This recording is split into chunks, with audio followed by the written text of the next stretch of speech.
Merci Madame la maire.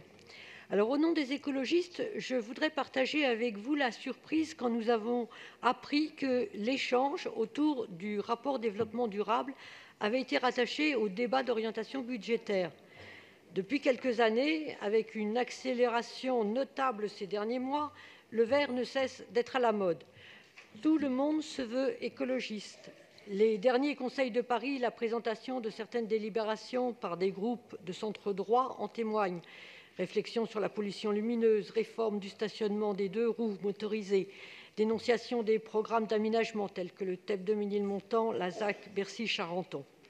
Le choix de rattacher ce rapport de développement durable au débat budgétaire, copier-coller sur un rapport de responsabilité sociale environnementale d'une grande entreprise, montre à quel point il est important également pour l'exécutif de faire du green marketing. Cependant, la diversité des données présentées dans ce rapport permet de mesurer les améliorations faites en 2018, soit la 4e année effective de notre mandat.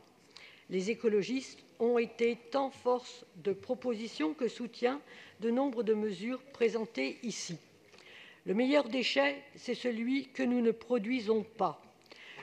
Nous nous réjouissons de voir que le développement des composts de proximité ou la distribution de lombricompost permet aux Parisiens et aux Parisiennes de pouvoir répondre à leurs envies de réutilisation de leurs déchets organiques, même si nous avons encore beaucoup de progrès à faire. Rue du zéro déchet, ouverture des recycleries, promotion de l'économie circulaire qui génère aujourd'hui presque 67 000 emplois à Paris, réduction du gaspillage alimentaire dans les restaurants collectifs gérés par la ville, réduction et réutilisation du matériel de bureau dans les administrations, nous arrivons ensemble à faire de Paris une capitale qui jette moins, et ceci est déterminant pour notre futur. Créer un futur plus souhaitable, c'est aussi faire une ville où chacun et chacune est mieux protégé face aux risques sanitaires liés à nos modes de vie et de consommation. Ainsi, nous avons mis en place une politique forte, notamment en termes de prévention et de marché public en ce qui concerne les perturbateurs endocriniens. À cette échelle, c'est une première en France. Une ville où chacun a sa place, une ville solidaire, c'est aussi cela, une ville désirable, souhaitable et vivable pour tous et toutes. Nous avons soutenu le combat de la maire de Paris en termes d'accueil des réfugiés. 30 millions d'euros ont été dépensés pour améliorer l'accueil de celles et ceux qui, contraints à partir de chez eux pour survivre. Mais les démantèlements et évacuations de la semaine dernière ne font que nous conforter conjointement dans notre appréhension quant à l'hébergement et l'accueil pérenne de ces personnes en souffrance. Adapter la ville aux besoins de toutes les classes d'âge, c'est aussi ce que nous faisons à Paris, que ce soit en protégeant les plus jeunes, en distribuant dans nos crèches des laits bio, en distribuant des goûters et des déjeuners équilibrés à nos écoliers, ou en lançant un dispositif de bénévolat efficace pour accompagner nos aînés dans les déplacements quotidiens. Face à la montée effrayante des prix de l'immobilier, c'est bien grâce aux écologistes que la ville agit pour qu'habiter à Paris ne devienne pas exclusivement un luxe. Nos propositions retenues concernant la lutte contre l'herbisation, mise en place d'un office foncier solidaire, sont des éléments positifs. Mais il reste encore beaucoup à faire concernant le travail sur la rénovation énergétique du bâti. Il y a bien évidemment des luttes communes, mais pour lesquelles les méthodes utilisées par l'exécutif et celles préconisées par les Verts divergent malgré ces objectifs communs. Le budget participatif, par exemple, évoqué dans le rapport, est un point non pas de clivage, mais de divergence entre nous. Nous voulons plus de projets portés par les citoyens, plus de participation des riverains dans la façon d'élaborer et de faire vivre un projet. Il faut que chacun puisse également faire voir son désaccord en prouvant, par exemple, comme voter contre un projet. Nous avons dénoncé à de nombreuses reprises l'utilisation de la ligne budgétaire budget participatif pour la réalisation de certains projets comme la rénovation de self ou de toilettes dans les écoles parisiennes, ou encore la mise en place de pistes cyclables ou l'attribution de subventions diverses. Non, le budget participatif ne doit pas être la caisse de secours quand les fonds manquent. Sur les déplacements également, la véritable avancée ne serait-ce pas le recul profond de la détention et l'utilisation des voitures à Paris plutôt que se féliciter des 2700 immatriculations pour des véhicules propres. Ces machines continuent d'occuper 50% de nos espaces publics au détriment des piétons et des vélos.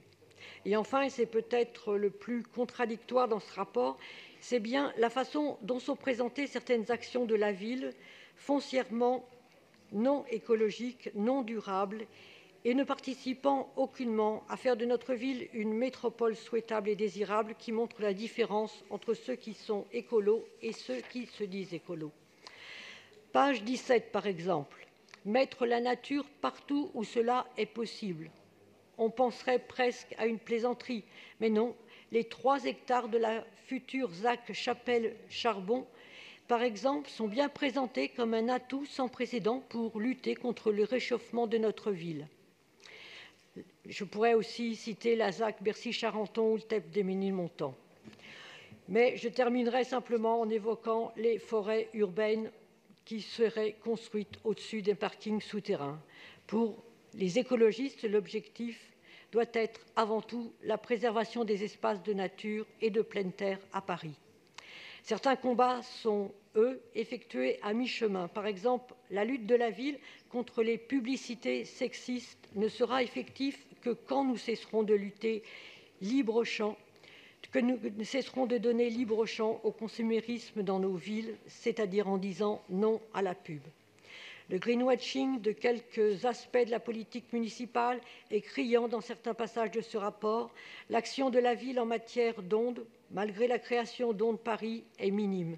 Nous continuons à développer des technologies sans avoir aucune certitude de la non-dangerosité de ces dernières sur les humains et sur la nature.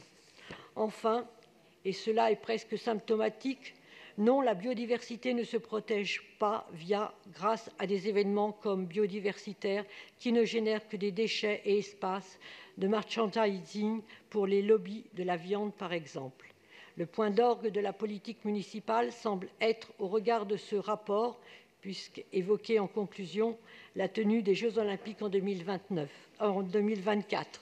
Générateur de déplacements, de privatisation, de gentrification, de sport business, de construction effrénée au niveau métropolitain, de consommation, c'est un contresens et un mirage écologique total. Malgré les données intéressantes, ce rapport cristallise des points d'opposition dans la majorité municipale. Comme vous le savez, le développement durable est parfois dénoncé par certains environnementalistes et écologistes comme un mythe, puisque gagé sur la croissance et l'attractivité économique. Ainsi, ce rapport tend à mettre en avant la politique de l'oxymore, pour reprendre les mots de Bertrand Meust, à laquelle les écologistes sont confrontés à Paris. Je vous remercie. Merci beaucoup. Eh bien, merci pour ce débat et ces interventions. Je vais tout de suite donner la parole à Emmanuel Grégoire pour répondre.